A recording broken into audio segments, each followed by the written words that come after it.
Hello दोस्तों, welcome to my YouTube channel concept मस्ती।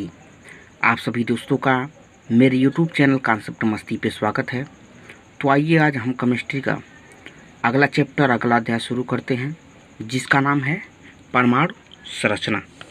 परमाणु संरचना को हम इंग्लिश में बोलते हैं स्ट्रक्चर ऑफ एटम, यानी कि एटम जो होता है, परमाणु की संरचना कैसी होती है, अर्थात बनावट कैसी होती है, तमाम सारी बातों को जानेंगे। तो आइए बिना टाइम वेस्ट करते हुए चलते हैं परमाणु संरचना के चैप्टर पे। तो परमाणु संरचना को सबसे पहले डाल्टन ने परिभाषित किया था, बताया था।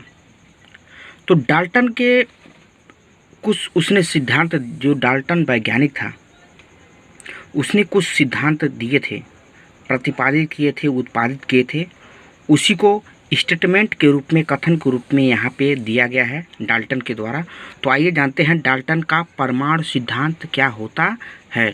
तो डाल्टन के परमाणु सिद्धांत के अनुसार उसका जो पहला स्टेटमेंट था, पहला कथन था, वो ये था कि द्रव्य अति सूक्ष्म अविभाज्य कणों से बना होता है, जिन्हें परमाणु कहते हैं।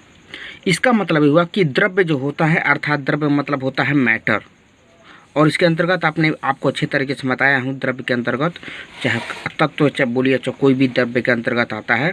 तो क्या होता है, वो जो द्रव्य होता है वो अति सूक्ष्म, यानी बहुत ही छोटे छोटे अविभाज्य, माने कि जो अविभाज्य मतलब होता है जो विभाजित न हो, कणों से बना है, जिन्हें परमाणु कहते हैं। अर्थात इसका मतलब हो गया, इसके स्टेटमेंट कथन का मतलब कि सबसे छोटा पार्टिकल जो होता है किसी तत्व का, वो परमाणु होता है। क्या होता है?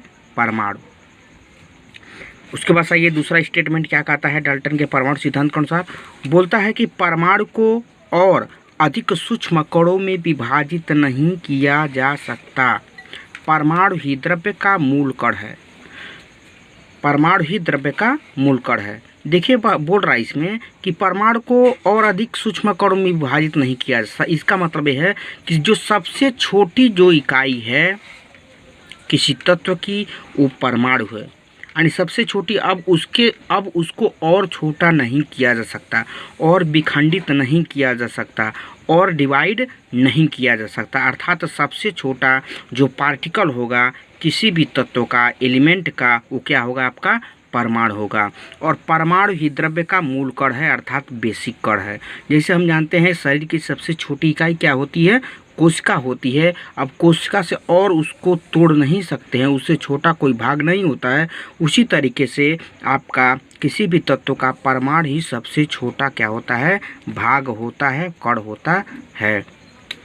तीसरा स्टेटमेंट देखिए इसका क्या बोल रहा है कि तीसरा स्टेटमेंट बोल रहा है, एक तत्व के सभी परमाणु गुण, द्रव्यमान, आकार आदि गुणों में समान होते हैं। मतलब ये इसका ये हुआ कि कोई तत्व है, किसी तत्व के सभी परमाणु, मान लीजिए एक तत्व में बहुत सारे परमाणु होंगे, एक तत्व में बहुत सारे परमाणु होंगे, तो जितने भी परमाणु होंगे उनके चाहे गुण हो, अथवा उनका द्रव्यमान हो गया, उनका आकार हो गया, आदि सभी गुणों में क्या होंगे?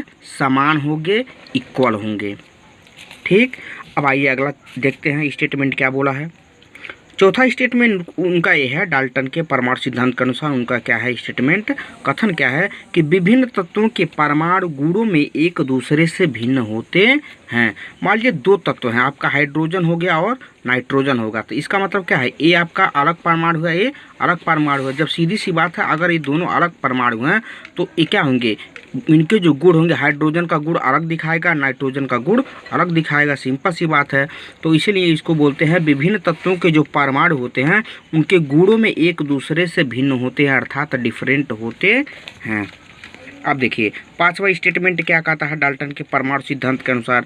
तो पांचवा सिद्धांत से कहता है कि परमाणु रासायनिक अभिक्रियाओं में भाग लेते हैं, परंतु रासायनिक अभिक्रियाओं में विघटित या नष्ट नहीं होते। इसका मतलब ये हो गया कि कोई भी रासायनिक अभिक्रिया जो होती है, अर्थात केमिकल रिएक्शंस जो होती हैं, उसमें क्या होता है? परमाणु भाग लेता है, लेकिन परमाणु भाग लेता है लेकिन क्या होता है? वो रासायनिक अभिक्रिया में, केमिकल रिएक्शन में विघटित अथवा टूटता नहीं है, अर्थात नष्ट नहीं होता है।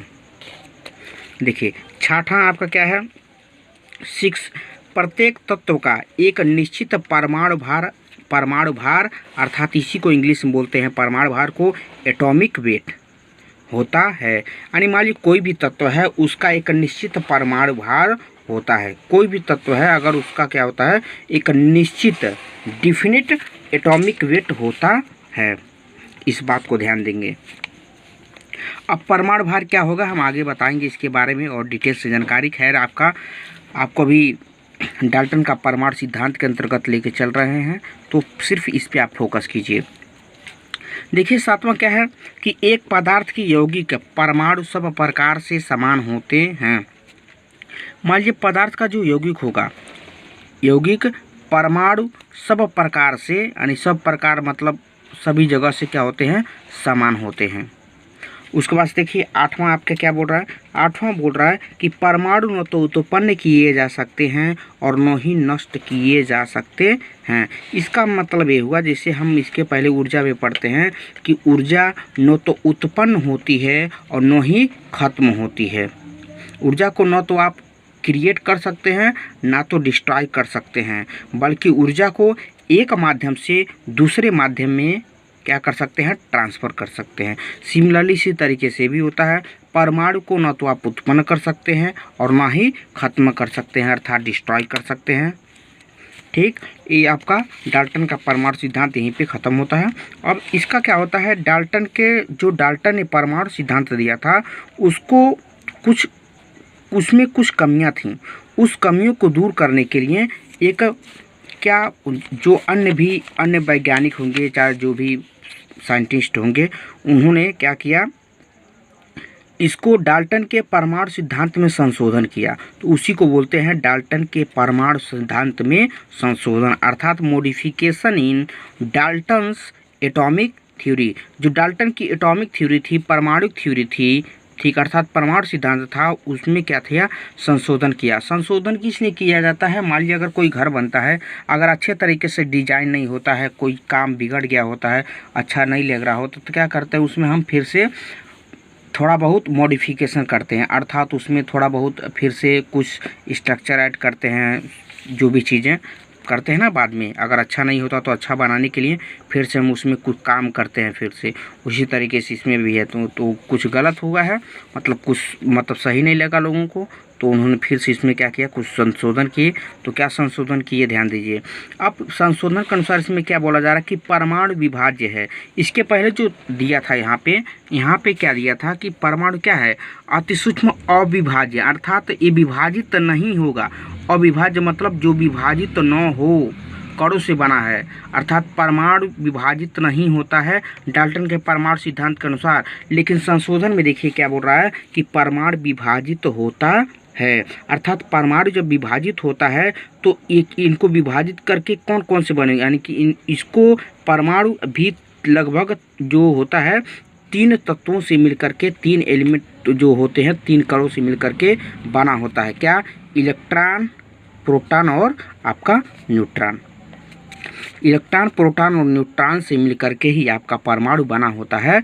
ठीक है, इस प्रकार क्या बोल सकते हैं हम, परमाणु विभाज्य है, अर्थात परमाणु को भी हम विभाजित कर सकते हैं। किन भागों में विभाजित कर सकते हैं, E for electron, P for proton, N for neutron. तो अगर हमको ज्ञात करना होता है कि इलेक्ट्रॉन, प्रोटॉन, न्यूट्रॉन का किसने खोज किया था, तो आगे हम इसके बारे में फिर बताएंगे, डिटेल से विस्तृत रूप से आपको जानकारी अवगत कराएंगे। देखिए दूसरा क्या बोल रहा है आपको, एक तत्व के परमाणु भिन्न भिन्न परमाणु भारों के हो सकते हैं। मान लीजिए कोई तत्व है, एक तत्व के परमाणु जो होते हैं भिन्न भिन्न परमाणु भारों के हो सकते हैं। इसका मतलब है तो परमाणु भार अलग अलग हैं। परमाणु भार क्या है, अलग अलग हैं, लेकिन परमाणु क्रमांक क्या है, समान होता है, यानी कि समस्थानिक, समधन स्थान, जिनका स्थान बराबर हो लेकिन परमाणु भार उसका एटॉमिक वेट क्या हो, अलग अलग होता है, तो उनको समस्थानिक कहते हैं। इस तरीके से आगे बताएंगे, इनके विषय में और डिटेल जानकारी देंगे। खैर लेकिन इतना समझ लीजिए ये भी अभी तत्काल में। अब देखिए आगे क्या है आपका, भिन्न भिन्न तत्वों के परमाणु भार समान हो सकते हैं। भिन्न भिन्न, देखिए ये एक परमाणु की बात कर रहा था ये। अब भिन्न भिन्न तत्वों के परमाणु भार समान, अगर परमाणु भार समान होता है तो उसको समभारिक बोलते हैं। क्या बोलते हैं? समभारिक। ध्यान दीजिएगा, समभारिक, समभारिक होता है। यानी कि सम मतलब समान हो, भारिक मतलब भार के रूप में। तो जो परमाणु भार समान हो सकते हैं तो उनको समभारिक बोलते हैं। अब देखिए इसके बाद से क्या है आपका पांचवा, यौगिक परमाणु नहीं किंतु अणु। मतलब इसका ये हुआ कि जो कोई भी परमाणु होता है, परमाणुओं को मिला करके यौगिक नहीं बनता है बल्कि अणु बनते हैं। छठवां आपका क्या है? परमाणुओं का संयोजन सरल पूर्णांकों में होना आवश्यक नहीं है। मतलब इसका मतलब ये है कि कोई ज़रूरी नहीं है कि परमाणु अगर संयोजन करेंगे तो सरल पूर्णांक में ही करेंगे। ठीक, इस तरीके से आपका ये जो होता है डाल्टन के परमाणु सिद्धांत का संशोधन यहाँ पे समाप्त होता है। और आगे देखते हैं क्या होता है। देखिए आगे आपका एक आता है परमाणु की आधुनिक परिभाषा। परमाणु की इसके पहले मैंने आपको बताया है, लेकिन क्या है यहाँ पे आधुनिक परिभाषा यानी कि मॉडर्न डिफिनीशन ऑफ परमाणु, यानी कि एटम की जो परिभाषा दी गई है। क्या दी गई है?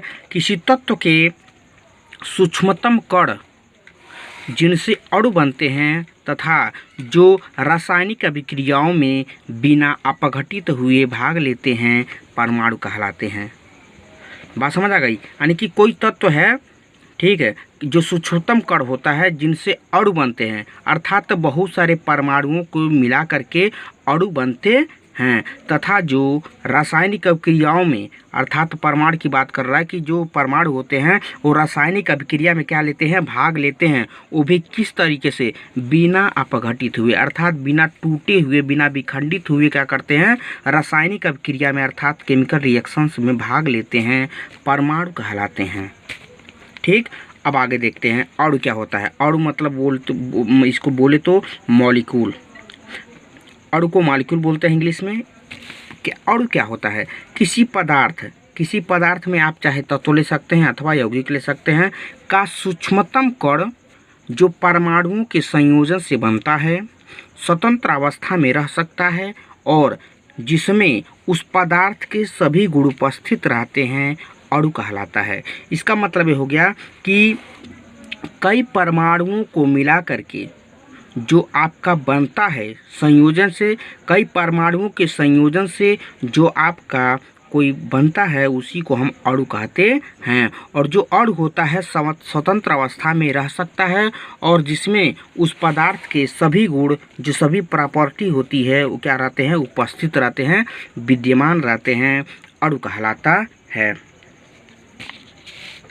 अब देखिए इस तरीके से हो गया। उसके बाद से हम क्या होता है कि अणु आपका परिभाषा हो गया। अब क्या होता है? अणु दो प्रकार के होते हैं, अर्थात तो हम अणु को दो प्रकार से डिवाइड कर सकते हैं। एक होता है समपरमाणुक अणु, इसको इंग्लिश में बोलते हैं होमो एटॉमिक मॉलिक्यूल्स। और दूसरा आपका होता है विषम परमाणुक अणु, यानी कि इसको बोलते हैं हेट्रो एटॉमिक मॉलिक्यूल्स। तो सम परमाणु का मतलब है समधर्म समान परमाणु, यानी जिनके मतलब परमाणु क्या हो? समान हो, ऐसे अणु को क्या बोलेंगे हम? सम परमाणु अणु बोलते हैं अथवा होमो एटॉमिक मॉलिक्यूल्स बोलते हैं। तो समान प्रकार के परमाणुओं के संयोजन से बने होते हैं, उनको क्या बोलते हैं? समपरमाणुक अणु, यानी समान परमाणु वाले। अर्थात क्या हो गया? H2 है, इसका मतलब सिर्फ हाइड्रोजन से बना हुआ है। O2 क्या है? सिर्फ ऑक्सीजन से मिलके बना हुआ है, क्योंकि ऑक्सीजन समान हो गए ना। फिर नाइट्रोजन N2 इस तरीके से भी समान हो गया आपका। ये समान समपरमाणु अणु के अंतर्गत आ जाते हैं। अब विषम परमाणु को आप देख लीजिए। विषम मतलब जो समान न हो, जो विषम हो, अलग हो, ऐसे परमाणु को क्या बोलते हैं? विषम परमाणुक अणु बोलते हैं। ये अणु दो या दो से अधिक प्रकार के परमाणुओं के संयोजन से बनते हैं, अर्थात इसमें एक प्रकार के अणु नहीं रहेंगे, इसमें विभिन्न प्रकार के अणु होते हैं, उनको विषम परमाणुक अणु कहा जाता है। जैसे मान लिया हाइड्रोजन तो सेम हो गया आपका, लेकिन साथ में क्या है? इसमें ऑक्सीजन ऐड हो गया है, जुड़ गया है, इसलिए आपका विषम परमाणु कण में आ जाता है। और NH3 है आपका, तो इसको अमोनिया बोलते हैं NH3। तो देखिए नाइट्रोजन यहाँ पे आ गया है, हाइड्रोजन तो सेम था ही, लेकिन इसमें क्या है, नाइट्रोजन ऐड हो गया है इसलिए। और CO2 देख लीजिए इस तरीके से, ऑक्सीजन तो था ही लेकिन साथ में कार्बन आ गया है, इस तरीके से विषम परमाणु कण के अंतर्गत आता है। इस तरीके से आपका परमाणु संरचना का पहला पार्ट समाप्त होता है। अगर आपको वीडियो अच्छा लगा तो कृपया लाइक कीजिए, कमेंट कीजिए और दोस्तों को शेयर कीजिए और दूसरों तक हमारी आवाज़ को पहुंचाइए। बहुत बहुत धन्यवाद। Thank you.